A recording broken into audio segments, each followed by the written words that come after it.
Item ಯಾವುದೇ ಇರಲಿ try ಮಾಡಿ ಆಚಿ ಚಿಕನ್ ಮಸಾಲಾ. ಭಾರತದಲ್ಲಿ ಮತ್ತೆ ಶುರುವಾಯಿತು ಗ್ಯಾಸ್ನ ಗೋಳಾಟ. ಬೆಂಗಳೂರಿನಲ್ಲಿ ಮುಂದುವರಿದ ಆಟೋ ಚಾಲಕರ ಪರದಾಟ. ನಂದಿನಿ ಲೇಔಟ್ನ LPG ಗ್ಯಾಸ್ ಬಂದ್ ಆಗಿದೆ ಹೀಗಾಗಿ ಬಂಕ್ ಬಂದ್ ಆಗಿರೋದ್ರಿಂದ ಆಟೋ ಚಾಲಕರಿಗೆ ಮತ್ತೆ ಗೋಳಾಟ ಶುರುವಾಗಿದೆ.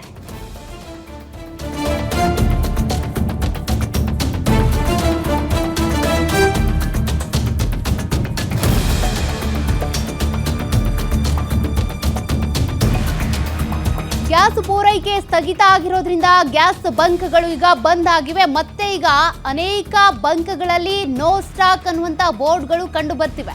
ದಿನನಿತ್ಯವೂ ಕೂಡ ಇಲ್ಲಿಗೆ ಬರ್ತಿದ್ದಂತ ನೂರಾರು ಆಟೋ ಚಾಲಕರು ಗ್ಯಾಸ್ ಸ್ಥಗಿತ ಹಿನ್ನೆಲೆ ಅಂದ್ರೆ ಗ್ಯಾಸ್ ಪೂರೈಕೆ ಸ್ಥಗಿತ ಆಗಿರೋದ್ರಿಂದ ಬಂಕ್ಗಳು ಖಾಲಿ ಹೊಡಿತಾ ಇವೆ. ಬೇರೆ ಬಂಕ್ಗಳ ಕಡೆ ಮುಖ ಮಾಡ್ತಿರುವಂತ ಆಟೋ ಚಾಲಕರು ಗ್ಯಾಸ್ ಸಿಗುವಂತ ಬೆರಳೆಣಿಕೆ ಬಂಕ್ಗಳ ಮುಂದೆ ಮಾರುದ್ದ ಕ್ಯೂ ನಿಂತಿದ್ದಾರೆ. ನೋಡಿ, ಆಟೋ ಚಾಲಕರ ಸಂಕಷ್ಟ ತಪ್ಪುವಂತಾನೆ ಕಾಣಿಸ್ತಾ ಇಲ್ಲ. ಗ್ಯಾಸ್ ಇದ್ರೆ LPG ಇದ್ರೆ ಆಟೋ ಓಡಿಸ್ತಾರೆ, ಇಲ್ಲ ಅಂದ್ರೆ ಇಲ್ಲ.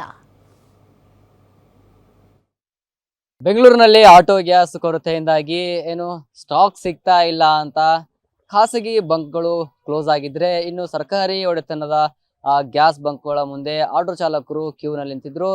ಸದ್ಯ ನಂದಿನಿ ಲೇಔಟ್ ಅಂದ್ರೆ ಕಂಠೀರವ ಸ್ಟುಡಿಯೋ ಹತ್ತಿರ ಇರುವ propyl auto gas LPG gas bunk ಕೂಡ ಬಂದಾಗಿದೆ. ಕಳೆದ 5-6 ದಿನಗಳಿಂದ ಬಂದಾಗಿದೆ. ಸದ್ಯ ನಾನು ಅದೇ ಗ್ಯಾಸ್ ಮುಂಭಾಗ ಇದ್ದೀನಿ, ತೋರಿಸ್ತಾ ಹೋಗ್ತೀನಿ ಯಾವ ರೀತಿ ದೃಶ್ಯ ಇದೆ ಅಂತ.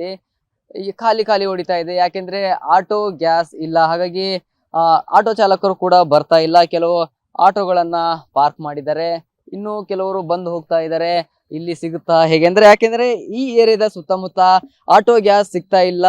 ಹತ್ರನೇ ಇರುವ ಬಸವೇಶ್ವರ ನಗರ, ವಿಜಯನಗರ ಟೋಲ್ ಗೇಟ್ ಏನಿದೆ ಅಲ್ಲಿ ಕೂಡ ಆ ಕ್ಯೂ ನಲ್ಲಿ ನಿಂತು ಆಟೋ ಗ್ಯಾಸ್ ಹಾಕಿಸಿಕೊಳ್ಳುವ ಕೆಲಸವನ್ನ ಮಾಡ್ತಾ ಇದ್ದಾರೆ. ಆದ್ರೆ ಈ ಬಂಕ್ ನಲ್ಲಿ ಸುಮಾರು ದಿನಾಲು ನೂರಾರು ಆಟೋ ಚಾಲಕರು ಬಂದು ಆಟೋ ಗ್ಯಾಸ್ ಅನ್ನ ಹಾಕಿಸ್ಕೊಳ್ತಾ ಇದ್ರು. ಆದ್ರೆ ಎಲ್ಲೋ ಒಂದ್ ಕಡೆ ಇವಾಗ ಇವರಿಗೆ ಕೂಡ ಸ್ಟಾಕ್ ಬರ್ತಾ ಇಲ್ಲ ಅಂತೆ. ಹಾಗಾಗಿ ಇವರು ಕೂಡ ಏನೋ ಸ್ಟಾಕ್ ಇಲ್ಲದೆ ಏನೋ ಕ್ಲೋಸ್ ಮಾಡಿದ್ದಾರೆ. ಆಟೋ ಚಾಲಕರು ಬಂದು ಕೂಡ ಹೋಗ್ತಾ ಇದ್ದಾರೆ.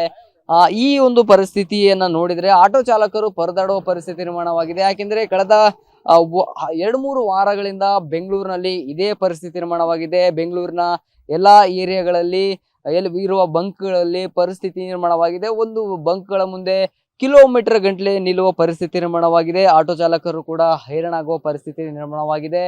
ಕೆಲವು ಆಟೋ ಚಾಲಕರು ಕೂಡ ಬಂದಿದ್ದಾರೆ, ಇಲ್ಲಿ ಆಟೋ ಗ್ಯಾಸ್ ಸಿಗುತ್ತೆ ಅಂತ ನೋಡೋದಕ್ಕೆ ಬಂದಿದ್ದಾರೆ. ಮಾತನಾಡಿಸ್ತಾ ಹೋಗ್ತೀನಿ. ಪರದಾಡುವ ಪರಿಸ್ಥಿತಿ ನಿರ್ಮಾಣವಾಗಿದೆ ಆಟೋ ಚಾಲಕರು ಅಂತಾನೆ ಹೇಳ್ಬೋದು. ಸರ್, ಎಲ್ಲಿಂದ ಬಂದಿದ್ದೀರಿ ಇಲ್ಲಿ ಆಟೋ ಗ್ಯಾಸ್ಗಾಗಿ? ಮತ್ತೆ ಎಷ್ಟು ದಿನ ಆಯ್ತು ಬಂದಾಗಿದೆ? ಮತ್ತೆ ಮುಂದಿನ ಈಗ ಗ್ಯಾಸ್ ಇಲ್ಲಿ ಬಂದಿದ್ದೀರಿ, ಮುಂದೆ ಯಾವ ಗ್ಯಾಸ್ ಬಂಕಿಗೆ ಹೋಗೋ ಪ್ಲಾನ್ ಮಾಡ್ತಾ ಇದ್ದೀರಿ, ಹೇಗೆ ಸರ್? ಸರ್, ಇಲ್ಲಿ ಗ್ಯಾಸ್ ಬಂದು 7 ಡೇಸ್ ಆದ್ಮೇಲೆ ಇಲ್ಲಿ ಗ್ಯಾಸ್ ಬರೋದು. ನಾವು ಎಲ್ಲೆಲ್ಲೇನೆ ನೋಡ್ತಾ ಇದ್ದೀರಿ, ಗ್ಯಾಸ್ ಬಂಕ್ ಅಲ್ಲಿ ಹೋದ್ರೆ 1 ಕಿಲೋಮೀಟರ್ 5 ಕಿಲೋಮೀಟರ್ ಹಂಗೆಲ್ಲ ಕ್ಯೂ ಇರುತ್ತೆ. ಇಲ್ಲಿ ನಾವು ಇಲ್ಲೇ ಇರೋದು. ನಾನು 10 ದಿವಸದಿಂದ ಬರ್ತಾನೆ ಇದ್ದೀನಿ. 10 ದಿವಸದಿಂದಲೇ ಗ್ಯಾಸ್ ಸಿಗುತ್ತಾನೆ ಇಲ್ಲ. ನನ್ನ ಗಾಡಿ ಇಲ್ಲಿ 2-3 ದಿವಸ ಇಲ್ಲೇ ಇದೆ. ಸರ್, ಇವಾಗ ಗ್ಯಾಸ್ ಇದ್ರೆ ನೀವು ಇವಾಗ ಎಲ್ಲ ಪ್ಯಾಸೆಂಜರ್ ಹೊಡೆದಿ ಒಂದು ಇನ್ಕಮ್ ಅನ್ನ ಮಾಡ್ಕೋಬಹುದಾಗಿತ್ತು. ಆದ್ರೆ ಇವಾಗ ಗ್ಯಾಸ್ ಇಲ್ಲದೆ ಇಲ್ವ ಕಾರಣಕ್ಕೆ ಪಾರ್ಕ್ ಮಾಡೋ ಪರಿಸ್ಥಿತಿ ನಿರ್ಮಾಣವಾಗಿದೆ. ಆದಾಯ ಕೂಡ ಕಡಿಮೆ ಆಗ್ತಾ ಇದೆ. ಜೀವನ ಹೇಗೆ ನಡೆಸ್ತಾ ಇದ್ರಿ, ಹೇಗೆ ಸರ್? ಸರ್, ಜೀವನ ಎಲ್ಲ ಸ್ವಲ್ಪ ಪರವಾಗಿಲ್ಲ. ಮತ್ತೆ ಏನಂದ್ರೆ ಆಟೋದು ಗ್ಯಾಸ್ ಮತ್ತೆ ಸಿಗ್ತಾ ಇಲ್ಲ ಸರ್.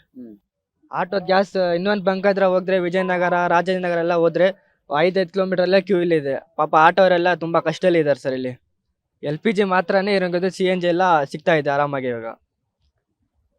ನೋಡ್ತಾ ಇದೀರಲ್ಲ, ಆಟೋ ಚಾಲಕರು ಪರದಾಡುವ ಪರಿಸ್ಥಿತಿ ನಿರ್ಮಾಣವಾಗಿದೆ ಬೆಂಗಳೂರಿನಲ್ಲಿ. ಅವರೇ ಹೇಳ್ತಾ ಇದ್ದಾರೆ, ಒಂದೊಂದು ಗ್ಯಾಸ್ ಬ್ಯಾಂಕ್ ಮುಂದೆ 3-4-5 ಕಿಲೋಮೀಟರ್ ನಿಂತು ಕ್ಯೂನಲ್ಲಿ ನಿಂತು ಆಟೋ ಗ್ಯಾಸ್ಗಾಗಿ ಪರದಾಡುವ ಪರಿಸ್ಥಿತಿ ನಿರ್ಮಾಣವಾಗಿದೆ. ಈ ಸಮಸ್ಯೆಗೆ ಸರ್ಕಾರ ಆದಷ್ಟು ಬ್ರೇಕ್ ಹಾಕಬೇಕಾಗಿದೆ. ಯಾಕೆಂದ್ರೆ ಸರ್ಕಾರ ಮಾತ್ರ ನಮ್ಮ ಹತ್ರ ಸ್ಟಾಕ್ ಇದೆ, ಕೇಂದ್ರ ಸರ್ಕಾರ ಆಗಿರ್ಲಿ ರಾಜ್ಯ ಸರ್ಕಾರ ಆಗಿರ್ಲಿ, 2 ಸರ್ಕಾರಗಳು ಕೂಡ ಸ್ಟಾಕ್ ಇದೆ, ಗೊಂದಲಕ್ಕೆ ಒಳಗಾಗಬೇಡಿ ಅಂತ ಹೇಳಿಕೆ ಮೇಲೆ ಹೇಳಿಕೆ ಕೊಡ್ತಾರೆ. ಆದ್ರೆ ಒಬ್ರು ಕೂಡ ಏನೋ ಸ್ಪಾಟಿಗೆ ಬಂದು ಏನ್ ಸಮಸ್ಯೆ ಆಗ್ತಾ ಇದೆ, ಖಾಸಗಿ ಆಟೋ ಗ್ಯಾಸ್ ಬಂಕ್ಗಳು ಯಾಕೆ ಬಂದಾಗಿವೆ ಅನ್ನೋದನ್ನ ನೋಡ್ತಾ ಇಲ್ಲ. ಕ್ಯಾಮ್ರಾ ಪರ್ಸನ್ ಅಜಯ್ ಜೊತೆ ಸಂಗಮೇಶ್ ಮಿತ್ರ, ಗ್ಯಾರಂಟಿ ನ್ಯೂಸ್, ಬೆಂಗಳೂರು.